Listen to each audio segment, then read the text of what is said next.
నిర్వహించబోతా ఉన్నాం. పెద్ద ఎత్తున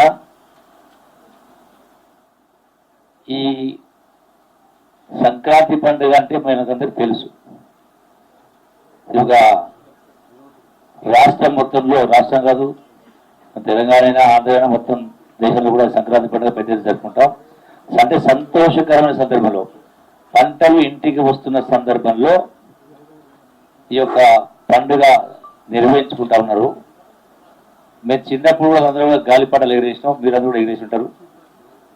అంటే మన యొక్క సంస్కృతి, సాంప్రదాయము, పండుగలు, కళలు ఇవన్నీ కూడా అది మళ్ళీ మరుగున పడకుండా జప్తింగ్ చేసుకోవడం కోసం ఒకటి.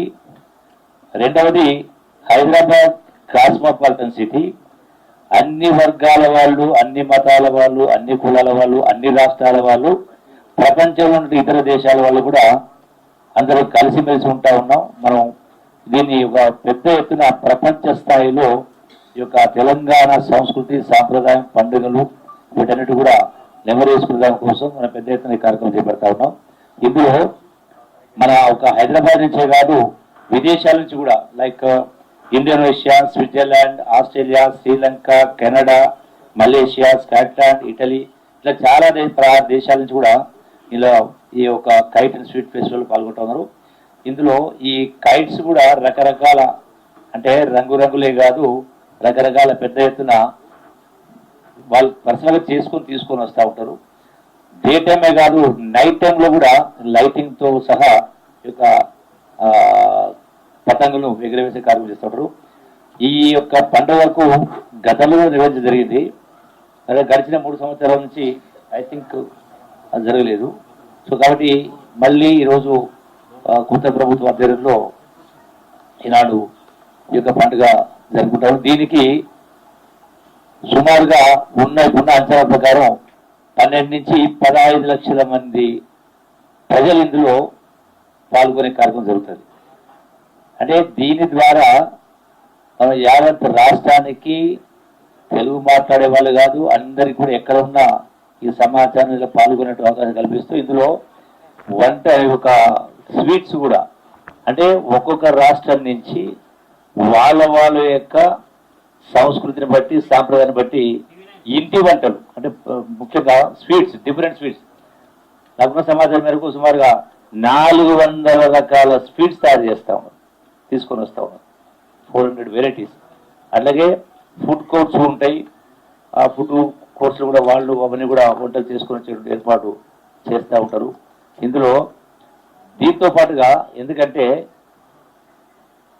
అందరినీ యాక్చువల్గా అంటే ఒక మన కాస్మోపాలిటన్ సిటీ కాబట్టి ప్రజలందరినీ కూడా ఒక కుటుంబంలాగా కలిపేటువంటి కార్యక్రమాలు ఇవన్నీ కూడా.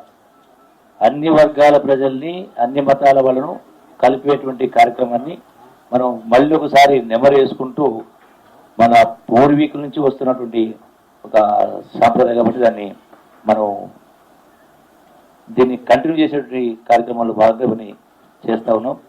దీనిలో నెక్స్ట్ ఇప్పుడు టైం లేదు కాబట్టి మనం ప్రభుత్వం మొన్న అధికారులు రావడం జరిగింది. టైం కూడా ఎక్కువ లేదు. యాక్చువల్లీ దీన్ని ఎక్స్టెండ్ చేయాలని కూడా ఆలోచన. అంటే ఈవెన్ జిల్లాలకు, మండల కేంద్రాల్లో కూడా, అంటే గ్రామీణ స్థాయిలో అందరూ పంచుకునే పద్ధతిలో ఒక సెలబ్రేషన్ చేసుకోవడం కోసం ఒక యాక్టివిటీ, ఒక యావిగేషన్ ఉండేటువంటి విధంగా దీన్ని మనం చేసుకున్న కార్యక్రమం కాబట్టి దీనిలో అందరినీ కూడా పెద్ద ఎత్తున పాల్గొనాలని చెప్పని, దీన్ని గ్రాండ్ సక్సెస్ చేయాలని చెప్పని మీడియా ద్వారా యావత్ రాష్ట్ర ప్రజలను విజ్ఞప్తి చేస్తూ, గ్రామీణ వాతావరణంలో కూడా మిద్దెల మీద ఎక్కి, చెట్లపైన ఎక్కి ఇవన్నీ కూడా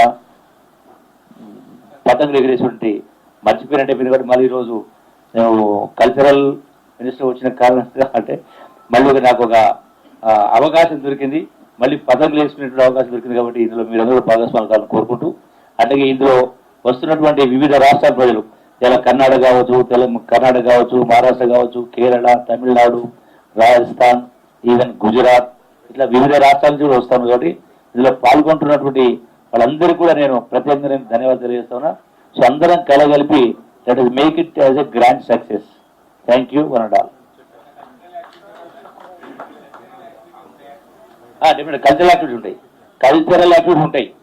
తెలంగాణ రాష్ట్రం రావడానికి మూల కారణమే ఈ యొక్క కళలు కళాకారులు కాబట్టి ఒక ఉద్యమాన్ని సంఘటితం చేసి ప్రజా సమాజాన్ని ఒక సంఘటిత శక్తిగా చేసి తెలంగాణ రావడానికి మూల కారణమైనటువంటి వాళ్ళే కళలు కళాకారులు కాబట్టి వాళ్ళెట్లా మర్చిపోతే ఇందులో ఈ యొక్క సాంస్కృతిక కార్యక్రమాలు కూడా పెద్ద ఎత్తున ఉంటాయి కాబట్టి ఈ 3 days లో అందరూ పాల్గొనాలని చెప్పని పాల్గొనేలా ఈ మీడియా ద్వారా ప్రజలకు విజ్ఞప్తి చేస్తాం.